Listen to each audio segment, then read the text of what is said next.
We stayed in a house on that ranch that was about 1.5 miles from the main house on the same property. Oh my goodness. They're separated by a mountain. That's right. They were telling us, like, make sure you close the doors at night because bears. There are bears. And we kind of laughed and they're like, no, like a bear just tore up one of the jacuzzis over there. I think Miami is going to be a lot more appealing to people. It generally is. Our season tends to be winter. That's when people come down and they want to slice in Miami. We call it bragging season. Two of them in New York, one in Boston and one in DC, that they didn't want to travel or they were concerned about having to quarantine when they got back. So that's not uncommon. I've actually done 4 sales in Miami to date that without meeting the buyers until they were already under contract.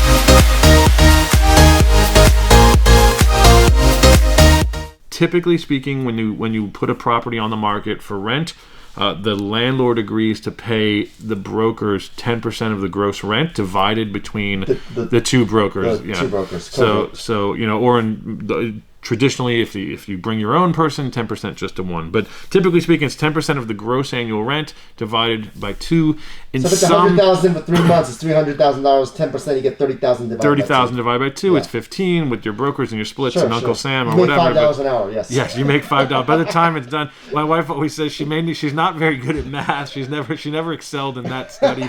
She's like, but she knows damn well that 3% of $1 million is $15,000. That's it. And that's broker math for you. 3% of $1 million, $15,000. There you have it, folks. And enjoy Florida's no income tax laws. There's a lot of people that are moving into Florida for sunshine, for backyards, to get away from high density locations. Outdoor space. So they're looking for outdoor spaces, pools, sunshine, beaches. The same things people have always looked for in Florida. Sure. I just think that the moment maybe the climate in the city is sort of perpetuating a little bit of motivation for people to get out and just go find a space down there. Right. So, that totally understand. I mean, I guess what's happening right now is the accidental benefactors of COVID-19 is your market, the Hamptons, Aspen, Vail. Correct. I mean, right now, Miami, or I should say South Florida, because really Palm Beach, Boca, Fort Lauderdale, everything's really popping. Even Naples and what about Naples, Tampa Bay, like in the Bay side? Yeah, West Coast, Orlando, Tampa. You look at Naples and all the surrounding areas like Bonita Springs.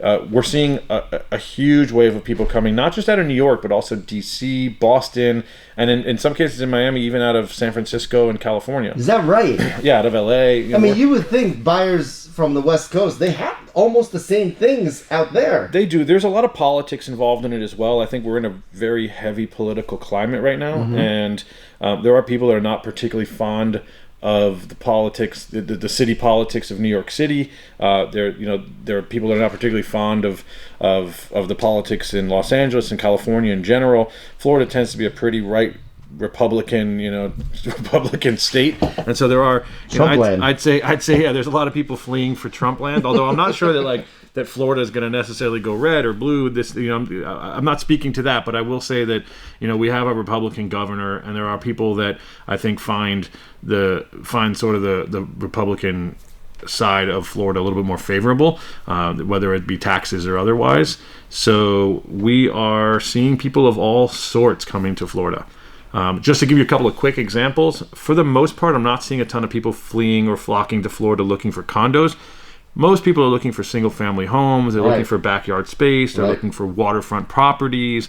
They want a pool. They want an extra bedroom. So in addition to just seeing people within our own market fleeing to single-family and townhouse market out of the condos, we're seeing people come out of the Hamptons, the city.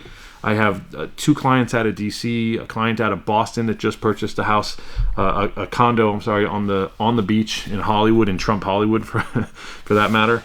But it's pretty red hot, fire hot market, and I'd love to speak a little bit more about that. I can give you a little insight to what's going on there. Let's pivot back before we talk so much business. Let's talk about life. Huh? Let's talk about the personal part first.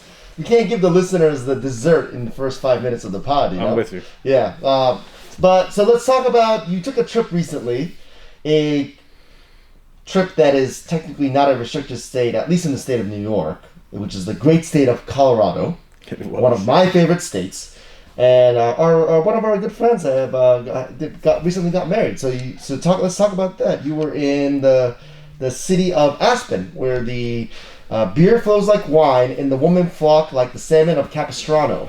Wow. Is that an official statement? That's the famous quote from the movie Dumb and Dumber. There you go. Yeah. Did you? The wise words. So you were there. Were the girls flocking like the salmon of Capistrano? My wife was flocking like the salmon of Capistrano. I don't know. I didn't notice any of the other girls. I love it. And was the beer flowing like wine? Yes, but the beer was flowing like wine, and tequila was flowing like beer, and so on and so forth. And so we had a really great time. Actually, our good friend Jonathan Rosen and Jordan Dickey, who's now Miss Jordan Rosen as well, they got engaged somewhere in the beginning of the stay-at-home order, and they had told us that they're planning to do a wedding in Aspen. The moment they had dates, I asked if they were confirmed, and we went online and booked extraordinarily cheap round-trip tickets to Aspen, because at the time, nobody was planning to fly. So they were almost paying us to fly to Aspen. Let me stop you there, by the way. For those of you that are New York City listeners, there are currently no direct flights to Aspen, Colorado. You have to transfer in Dallas. I have to transfer in either DFW, Chicago, or Denver. Yeah, Chicago, Denver, or DFW. But Miami is actually one of the great airports that has a direct flight to Aspen. With that said, we flew through DFW. We originally booked through Chicago. We booked through Chicago. They transferred it to DFW. They changed our flights. It was it was changed about 4 or 5 times between when I booked it, which I think was around April, and when we went, which was early October, first week of October. October, yeah. So, but we just in the early days of shelter in place, business was certainly slow. There was a lot of uncertainty in the market. We thought it was doomsday. We were bracing for impact. Saving the deals we had was really what we were doing, and with that said, I shifted a lot of my focus to my kids, my wife, my family. We just said, you know what? If we're not going to be busy, I'm not going to spend 10 hours a day chasing my tail to just come home and say, there's nothing going on in the market. Yeah. I'm going to just wait it out and take this as an opportunity to spend some time with my family. So we actually took a few nice trips. We went to Naples. We drove up to Georgia and spent a week in the mountains over there outside of Blue Ridge. Mm-hmm. We did a trip in North Carolina in Outer Banks? No, what's my brain froze. I'll get back to you in a second. But we did a really nice trip in Ashburn? No, it's like the mini Aspen of North Carolina. It's like west of Asheville. That's what I meant. My brain is just frozen. I'll get back to it in a second. Okay.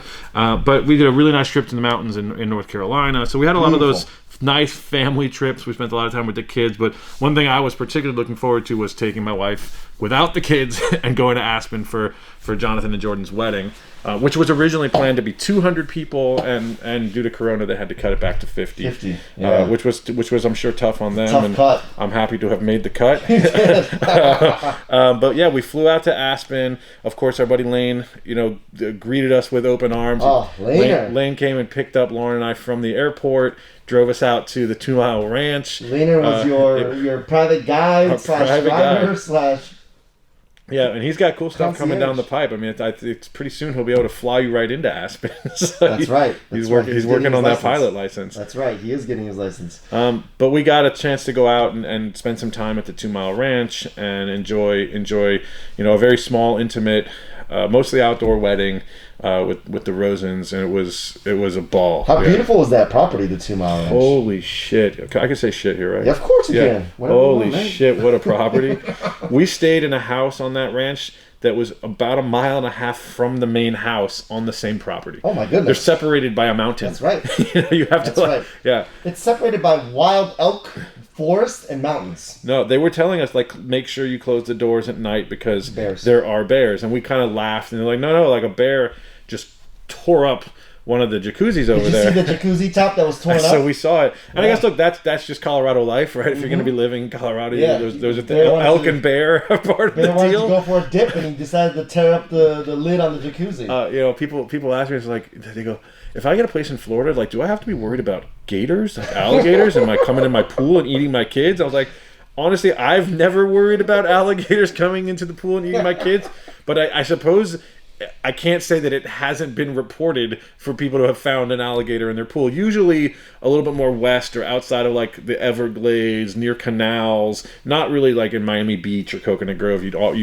Although you go to the parks in Coconut Grove, which is like a seaside town, and most of the water frontage in Coconut Grove is designated for park space, right? And they have all the mangroves that separate the park from the water, and you will see signs that say like danger alligators, do not feed alligators. I've never seen one. I've been living in Coconut Grove for 5 years now, but supposedly they do exist. I think you hear those crazy news stories every now and then of like dogs like getting picked up by alligators and they never found again, or they get attacked, or So I guess the equivalent is elk and bear in Colorado, but yeah, we got to the house and we saw that they had clawed up the top of the outdoor jacuzzi. Yeah, I saw it. Outside of that, I did not see a bear. I didn't see an elk. All I saw was we arrived for the changing of the leaves in probably what couldn't have been a more perfect time. Most beautiful time. Absolutely stunning. I mean, the yellows, the ambers, the reds, it was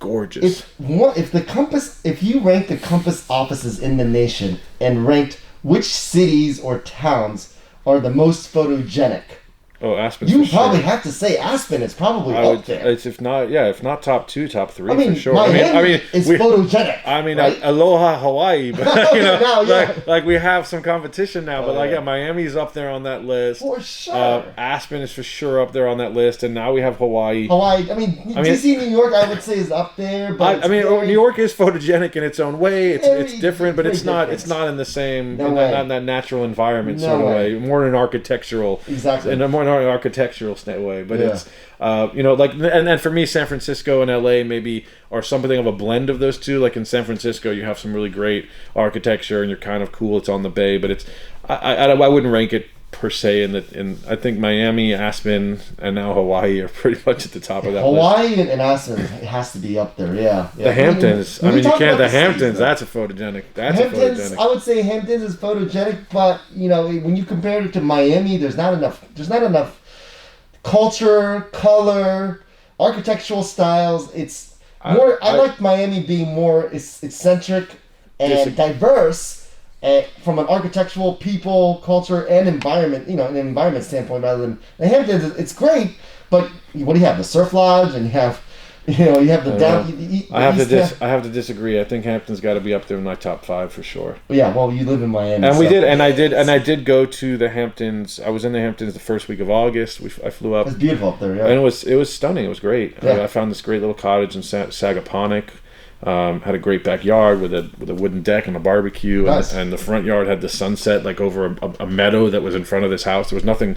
We'll probably end up developing something on that lot, but it was vacant, so we just watched the sunsets. Let's just say that all these cities that we're in, there's definitely some close ties between first, second, and third. Yes, absolutely. But Aspen, changing of the leaves, stunning. If you haven't seen it, I recommend getting your way out there. Supposedly it's relatively hard to pinpoint because it's like a 20-day period that kind of moves it with every season. And there's up valley, down valley, and then the down valley is actually a lot sooner, or a lot slower than than the main town of Aspen. The altitude's higher, it gets colder, right? So the leaves change earlier there than down valley, which is like Carbondale and Basalt down that area. Yeah. It kind of follows. It's a flow. But how was the wedding itself? You certainly know your Colorado. That barn looked really interesting. The wedding itself was exceeded my expectations in every possible way. Mm-hmm. It was really a very intimate gathering of people. I would say that really, people that were really good friends, that really have deep love for one another. Not just the bride and the groom, but all the guests in attendance. Yeah, I'm sure. Bobby, huh? And Chef Bobby did a knockout. Shout out, Chef Bobby. Chef Bobby Paulette did a phenomenal job with the food. I could still taste the lamb. My wife's a chef, and she was saying the same. Like, this is just, the food's really phenomenal. Everything was really great. When we're done with this recording, we gotta send Chef Bobby a little selfie of us. And also maybe Lane Johnson as well. Actually, shout out Lane Johnson. That's our boy right there. What a Lane. guy. Lane is the man. So we should do a little selfie and send him a little. But message. yeah, nobody disappointed. I mean, from the venue, the property, the food. I mean, the Rosens even busted out all kinds of swag. We got hats and cups and gear. We had, it was. Was there a hashtag for the wedding? They did have a hashtag. I think it was. I'd have to pull it back up, but it was.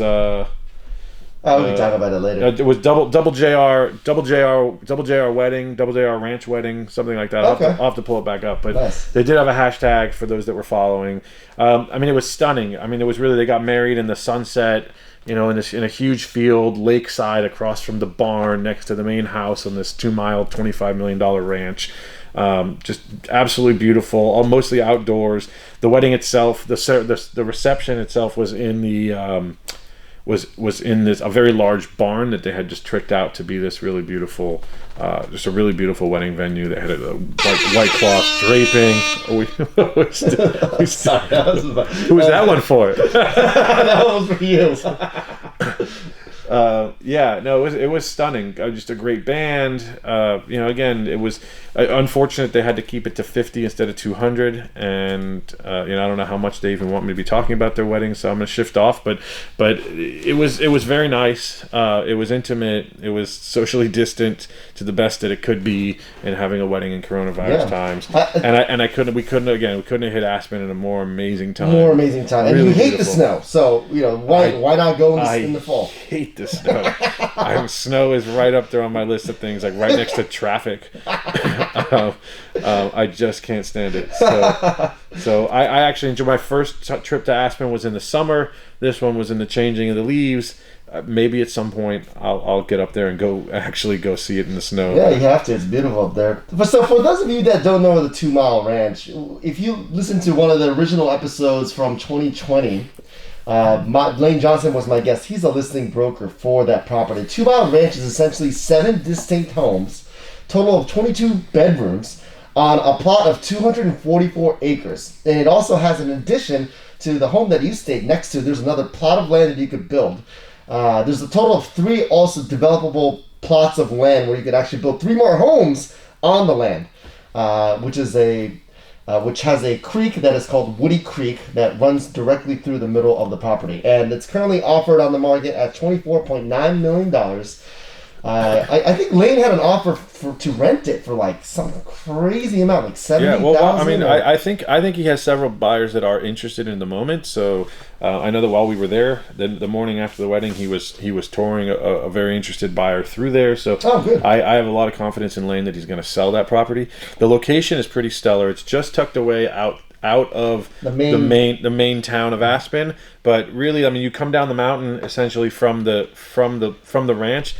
Less than 10 minutes to wiggle. I mean, it takes 10 minutes to drive from one point to the other on this ranch, right? Because it's so large. But once you get kind of out from the main house, you wiggle. It's less than 10 minutes down to Woody Creek Tavern, which is a very famous spot in Aspen. Everybody goes there for drinks and. Yeah, it's a really interesting opportunity. There's really the price is the price. It's just it's hard to comp a developable land like that in that particular part of Aspen because there's just not many land acreage for sale with that many houses that are already built. Well, I'll let Lane correct me later if I'm wrong, if he's listening to this, but which I'm sure he will be. But I believe he said there are 5 homes over 4,000 square feet on the property itself. Wow. So I mean, plus other living quarters, you have a guest quarters, you have a staff quarters, you have a sort of a small cottage. There's that management on site that lives there. Yeah, it's a full ranch. Really, I mean, they have farm animals, they have people out there working. It's a full operational ranch. Did you see any wild animals out there while you were there? We saw a lot of chipmunks. I didn't see any large ones. A lot of birds, a lot of chipmunks. We had a great time. We had some 4x4s and ATVs. We were riding around. How insane is that? I got a chance to I brought my drone with me just in case. Turns out when I went to the Hamptons, as an example, I brought my drone thinking I'd get these great shots, but unless you have like a commercial license that you have to punch in the code, they won't let you. The drone won't take off in the Hamptons. Oh wow. Which I know people that, like Antonio Botero as an example, he got licensed to be able to do it, so he punches in his code and he can fly anywhere. But there's so many airports in the Hamptons that they just don't want you flying your drones around there. Right. In Aspen, I did not have that problem. I just popped that sucker in and we flew up, and Nice. I got great aerials, amazing videos, I great bet. shots of the ranch. I bet. Probably one of my most epic drone selfies ever. Like me dressed up in black tie attire, leaned up against a red ATV 4x4, in the backdrop of this 5,000 square foot cabin style house. Send me that photo and I'll throw it into the show notes for the listeners so they can actually take a look. And that'll be part of the actual B-roll for the posting. Excellent. Yeah, that'll be cool. So, Aspen was great. I'm jealous. I'm going back to Colorado in a few months too, but hopefully this COVID situation, there's an uptick right now. What's it like right now in Florida? Because you're seeing a lot of news about Florida just completely being open, and the restaurants are open and the bars are open, and the governor's, but essentially I guess the governor is just following Trump's lead and saying, let's just open up the economy. So yeah, I would say up until the governor decided to go full throttle, everything open, and then we're talking everything means yes, restaurants, bars, nightclubs, strip clubs, all of it. The Dolphin Stadium has the go ahead if they wanted to have 65,000 people in the stadium. My goodness, they've already made a statement that they won't be having 65,000 people in the stadium, but they are opening the stadium with limited capacity, with social distancing and so on. But if they wanted to just bring Lady Gaga or Madonna out and have a 65,000 person party, Florida's giving them the go ahead. My God. So yeah, I mean, our governor is definitely he's gone full throttle, and whether people like that or not, I'll leave it for them to decide. But yeah, we're one of the states that you can now go to, and really everything's for the most part open. Now, with that said, I think that because of that, you read a lot in the news and media that I think people get this impression that you're going to go to Florida and you're just going to have spring breakers riding alligators, coughing in each other's faces, and it's really not like that. Almost everywhere you go, from what I see, people are wearing masks, they're respecting social distancing. There are some people that don't, and you're going to have those people in every city, I think. But for the most part, every city. I don't see that at all. I think people are respectful, but those that are open to going into a restaurant or a bar go, and those that aren't are staying home. And I'm seeing it actually play out pretty well. Oh, good. On the contrary, right, on the flip side of that, before I came to New York for the first time, I heard that it was miserable, and people were locked inside their apartments. Everything was closed, and like homeless people were kidnapping your children on the streets. Yep. And I got here, and I actually saw nothing could have been further from the truth. Yep. My last trip to New York, right after the Hamptons, when I stopped in and we went, we had a little happy hour at the one hotel rooftop in Brooklyn, and but beautiful I went to the one hotel rooftop Brooklyn. We went to a rooftop in Dumbo. I had breakfast on the streets of Greenwich. I had lunch on an enclosed street in Alphabet City, where they're just literally they were blocking off city streets and doing outdoor dining. People were wearing shorts and hats and drinking rosé. It did not seem to be the dreary run for the hills New York City that I think the media portrayed. And so to that, I'd say in general, just don't watch the news. Yeah, exactly. Yeah, stay away from the media. It's definitely a far cry from what the news outlets are saying. Is New York is dead, or New York is it's a lawless state. It's pretty crazy what people are saying in the media. But yeah, if you just listen to the media, obviously sometimes you have to look at the real world and say, all right, let me turn off CNN or Fox and actually visit these cities and see what's really going down. We're full of life. We're kicking it. But Florida is still Florida. There's the hashtag because Florida for a reason. And yeah, I mean, we've certainly throttled a little more forward and really opened up the gates, if you will. Nice. So it'll be interesting to see how it plays out.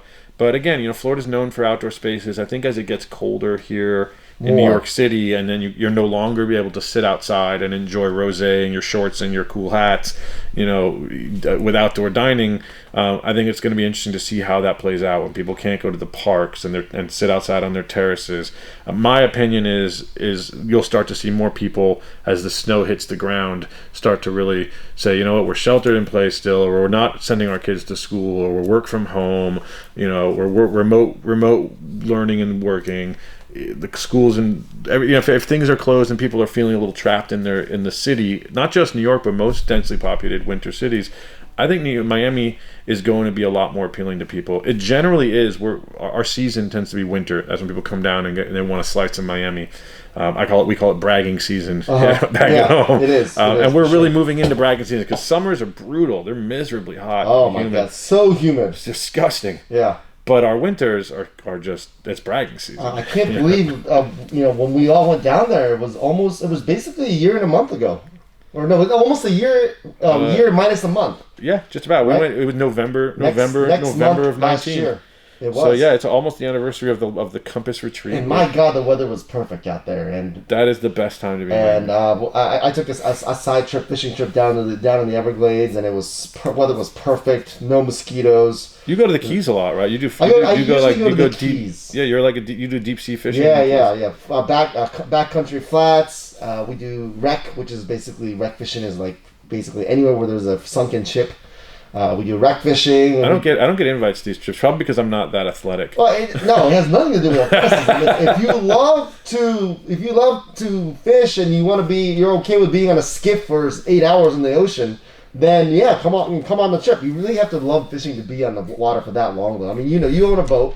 It's not easy being on a bathroomless boat with your buddy for 6, 7, 8 hours in the middle of the ocean with basically not a lot of sunlight cover. Yeah, so there is a huge distinction. You're right, between being a boater and being a fisherman. That's right. And while I am a boater, an avid boater, I love to go out on the boat with my friends, with my kids and wife. Like I typically consider my boat more of a bay boat. So we just bop around the bay. We go jump on an island, dock up. Yeah. Kids play in the sand. We crack out sandwiches. We might go for waterfront dining. Sometimes we'll just go out and drop anchor and watch the sunset. That's everybody's speed right there. Everybody can get down with that. But like fishing is sort of next level. My son Benjamin, who's 6 years old, is really starting to harp heavy on fishing. Good. He wants to fish. He wants to fish. So my buddy and boat partner Adam Yormack, who's also a title attorney in Florida. He's a little bit more. He's actually from Colorado, so he's the outdoorsman guy. Nice. He's got a rock climbing wall at his house. He built his kids a zip line. They have a rope climbing net. Oh my God! He's got the outdoor. He's got the bikes. He's I usually leave it to him actually to take point on those types of things. Sure. He's getting all the fishing gear and all that sort of stuff. So he's actually been pushing me to get into kind of spear fishing. So we're going to start. We're going to start getting into the fishing and sort of leveling up from just bopping around in the bay to actually using that boat for spear fishing. I feel like is one of the most extremes. People don't know this. I don't know if listeners know this, but spear fishing, when you spear a fish and you catch it, you bag it in your net. That net is literally on your shoulder while you're spearing other fish. Yeah. So if you think about blood in the water in Florida, basically a dead fish on your shoulder, and you're looking for other fish. You know what's coming right behind you, right? You know what attracts other dead fish with blood in Florida. You will literally have sharks right up your neck trying to snag that dead fish away from you. So it's a pretty scary sport. But no, I love the fact that your son is getting into it, and maybe one day we could go out with your son. Definitely. Always a good time to go fishing down there. So let's switch gears. We're in basically 30 minutes. I just want to kind of touch base on why you're here. You're talking about business. You're connecting with other brokers in New York City. A lot of New Yorkers you find are now the main or one of the main source of buyers who are buying up property in Miami. You recently closed a $5.15 million deal. Just talk about that. What happened? Why is it? It's a really expensive price. Well, the market in general is really hot. Yeah. My friend Antonio Botero from Boston, from the Hamptons, the Hamptons. You're talking about Antonio Curie from Boston. Sorry, Antonio. Shout out for the Antonios. Both Antonios, yes. Who also recently sent me a referral from Boston. He's the one that sent me the buyer for the Trump Hollywood unit on the beach in Hollywood. That's a 3-bedroom apartment that's a 3-bedroom apartment in the Trump Hollywood. Huge panoramic eastern, Atlantic Ocean facing views. We bought that for $1,450,000. And that was completely virtual. I actually to date have not met those buyers in person. I did video tours of the property. They knew exactly which building and line they wanted to be in. We went and found the best deal that we could get, just playing off of the different units there, just finding whoever's going to give us the best deal was going to get the buyer. They were okay with that, knowing which line they wanted to be in, and we closed that sale without meeting the buyers. Still to this date, I had actually never even visited the units until we had one under contract, and I went to do the inspections and the walkthroughs there. So that's not uncommon. I've actually done 4 sales in Miami to date that without meeting the buyers until they were already under contract and hard and coming through. Is it just because they didn't want to travel? Is it because of logistics? Yeah, I mean, for the most part, yeah, they were in. Two of them in New York, one in Boston and one in DC, that they didn't want to travel, or they were concerned about having to quarantine when they got back. One of them had a baby on the way. They didn't want to expose his wife, so they relied on me to go through virtually. So luckily I always get the biggest, baddest iPhone, and this thing with the wide-angle camera lens. You do a walkthrough. I'm very descriptive. We talk about all the, we do a lot of zoom-ins. I hop in the golf cart and drive around the block and show them the neighborhood. We do Zoom calls so I can show them aerials. I try to be as open about like what's a good area, what's a bad area, what I will and won't recommend. In the end, if they haven't set foot, the pressure is really on me that they're going to show up here and like this place. So what I don't want is to have somebody come and say, why did I buy this? Why did you sell me this piece of junk? So I try to be as full disclosure, lots of video. I mean, lots of 3-minute video clips, back and forth. I think with one of them, we counted it was something like 65 3-minute video clips that we did to get this house for him. Good. But yeah, that's just been our market. We're doing some of it virtual. Antonio referred me this buyer.